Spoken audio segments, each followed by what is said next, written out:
玩对接百纳盆景，先把主杆渲染出来，主杆有过多才自然。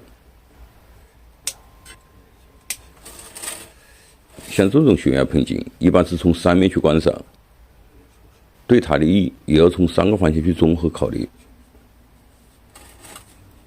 对接百纳生长快，适合玩各种造型。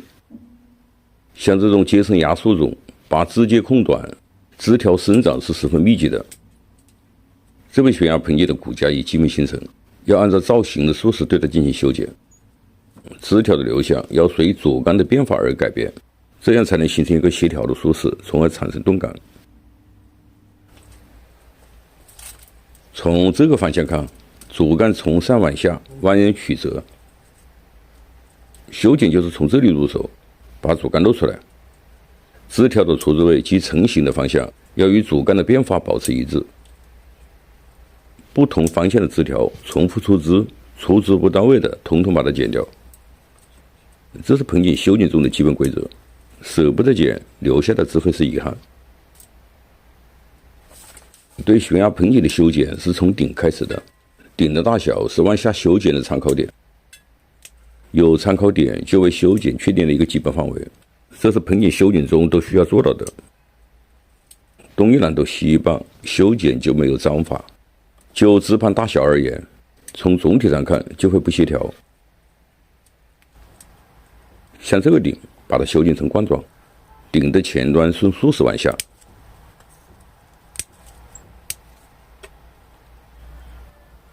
修剪不能只看外形，要按照这个枝盘成型的规律进行。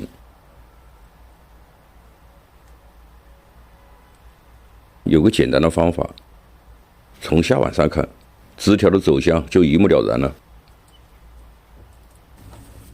对接百纳的侧枝在没有进行大的修剪，生长是十分密集的，从外表看也容易形成盘状，但这个里面是纵横交错，这也是对接百纳的一个特点。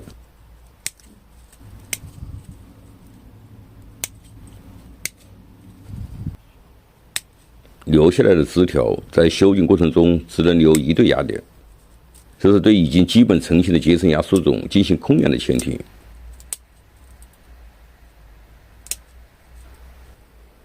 留一对压点，不留中间的枝条。不留中间的枝条可以改变枝条生长方向，防止节点的膨大。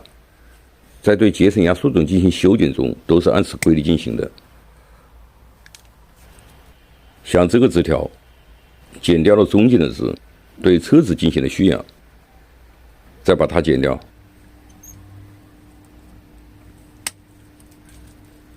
主枝的过渡和变化都形成了。像这个枝条方向反了，把它卷过来又形成了重复枝，把它剪掉，这样空间就有了，掉了下来，主枝的方向就明确了。修剪中对枝条要按成型的要求加以区分，像这种粗度没有达到的就不要剪。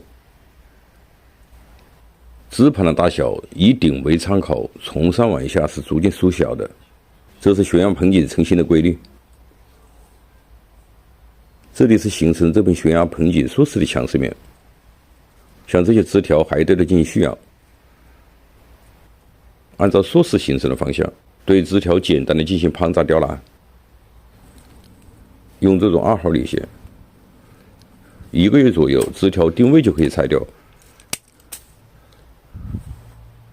对枝条进行定位，尽量的采用雕拉，这样效果会更好。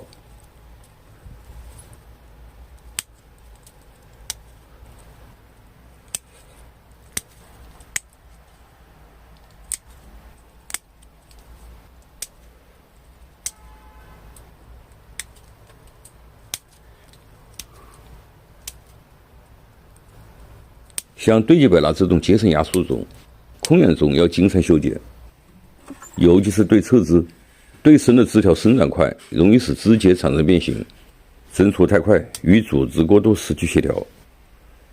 像这些枝条蓄养是不到位的，暂时对它进行盘扎定位。对枝条修剪调整后，整个竖势基本形成，整个枝盘向前突出，指少损主干的方向操作，从而产生动感。这2条根也要进行调整，看上去没有抓力。对击表达的根是很硬的，只能开口拿弯。